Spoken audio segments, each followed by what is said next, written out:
I got friends coming over in 20 minutes. Let's get cooking. Of course, pasta is gonna be on the menu.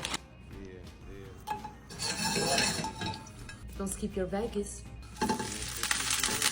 We're gonna take some shortcuts. Good amount. Perfect.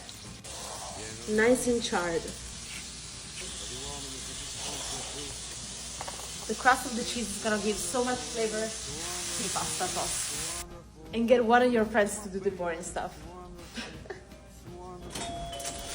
Oh, hi. I got cute friends. Ragazzi, quanta? Tanta. Burrata. This is super indulgent. Final touch with some confit tomatoes.